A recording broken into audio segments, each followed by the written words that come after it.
হুদা অপ্ৰতিৰোধ্য সংখ্যালঘু জনগণৰ এক কণ্ঠ নুৰুল হুদা জনপ্ৰিয় বিধায়ক নুৰুল হুদা মধ্য অসমৰ এজন বলিষ্ঠ কণ্ঠ নুৰুল হুদা অন্যায়ৰ বিপক্ষে ৰাইজৰ পক্ষে নুৰুল হুদা কি উচ্ছেদ কি অত্যাচাৰ শিলৰ দৰে থিয় দিয়ে ৰূপহীহাট সমষ্টিৰ বিধায়ক নুৰুল হুদাই সহজ সৰল মিতব্যয়ী গৰীব মানুহৰ পক্ষে সদায় মাত মাতি আহিছে নুৰুল হুদাই নগাঁও জিলা পৰিষদৰ উপসভাপতি হিচাপে কাৰ্যনিৰ্বাহ কৰিছিল আজিৰ ৰূপহীহাট সমষ্টিৰ বিধায়ক নুৰুল হুদাই অন্যায়ভাৱে বিদেশী সজোৱা NRCৰ পৰা নাম পাত পৰা সকলোকৰ ন্যায় যুঁজৰ ব্যয় বহন কৰিছিল নুৰুল হুদাই খুটিৰ পাৰৰ পত্তন ভূমিত উচ্ছেদিত বৈধ নাগৰিকৰ সপক্ষে ৰাজপথত নামিছিল জেচিবিৰ আগত থিয় হৈ মুখ্যমন্ত্ৰীক ফোন কৰিছিল সংখ্যালঘু দৰতিৰ এটা বিধায়ক নুৰুল হুদাই শেহতীয়াকৈ বিধায়ক নুৰুল হুদাৰ বিপক্ষে আৰম্ভ হৈছে ষড়যন্ত্ৰ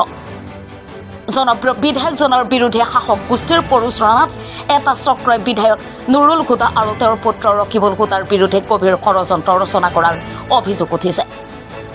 আলোচনা সমালোচনা থাকিবই এছামে ষড়যন্ত্ৰ কৰিবই তাৰ মাজেদি ৰাইজৰ পক্ষ থাকি ৰাইজৰ হৈ আৰু সাধাৰণ জনতাৰ বাবে সন্মুখৰ পৰাই নেতৃত্ব দিয়া দেখা গৈছে জনপ্ৰিয় বিধায়ক নুৰুল হুদা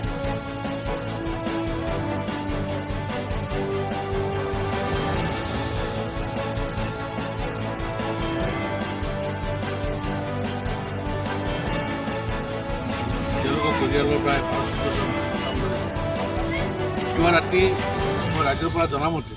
তেওঁলোকৰ ঘৰৰ পৰা 200 মিটাৰ আঁতৰতে মাথাউৰি আছে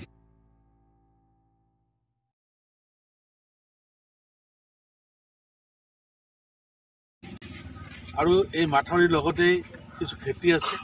খেতিত মহে উৎপাত কৰে বুলি তেওঁলোকে ওলাই যোৱা বুলি ক'লে আৰু ফৰেষ্ট বিভাগৰ পৰা কৈ আছে তেওঁলোক মাছ মাৰিবলৈ গৈছে এৰ কোনটো হসা কোনটো মিছা তদন্ততে ওলাই পৰিব যিয়েই নহওক যদি তেওঁলোকে ৰবাৰী বিৰত মাছ মাৰিবলৈ গৈছে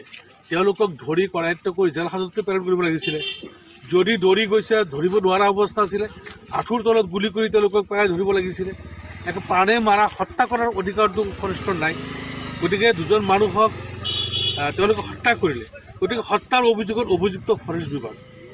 আৰু এই পৰিয়াল দুটা ৰক্ষণাবেক্ষণ কোনে কৰিব এই দিন হাজিৰা কাম কৰি খাই যি পৰিয়ালৰ পোহপাল দিছিলে তেওঁলোকক কোনে এতিয়া পোহপাল দিব গতিকে এটা সকলো পুলিচ এছপিৰ সন্মুখত ষ্টেটমেণ্ট দিছে মোৰ লগত কোনো ধৰণৰ সম্পৰ্ক নাই ইয়াত মই কিঞ্চিত পৰিমাণো জড়িত নহয় তৎসত্ত্বে এনেকুৱা ষড়যন্ত্ৰ কিয় কৰা হ'ল আজি মই পৰম কৰুণাময় আল্লাহৰ তাত ময়ো গোচৰ এটা ৰুজু কৰিছোঁ মোৰ সৃষ্টিকৰ্তাৰ ওচৰত এদিন নহয় এদিন যদি আল্লাহ জীয়াই ৰাখে আপোনালোকেও দেখিব পাৰিব এই ষড়যন্ত্ৰকাৰীৰ দল এনেকুৱা বেয়া পৰিস্থিতিলৈ যাব যে মানুহে চাই চাই তেওঁলোকক খাহিব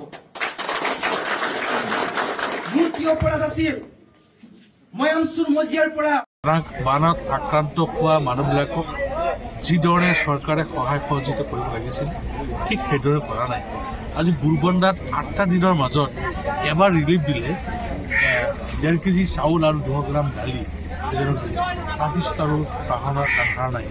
আজিও চিভিলক মই ফোন কৰি কৈছোঁ লোকসকলক কিছু সামান্য পৰিমাণে আমি মুস্তাফা কামালৰ ৰিপৰ্ট প্ৰতিদিন নিউজ ভাৰত।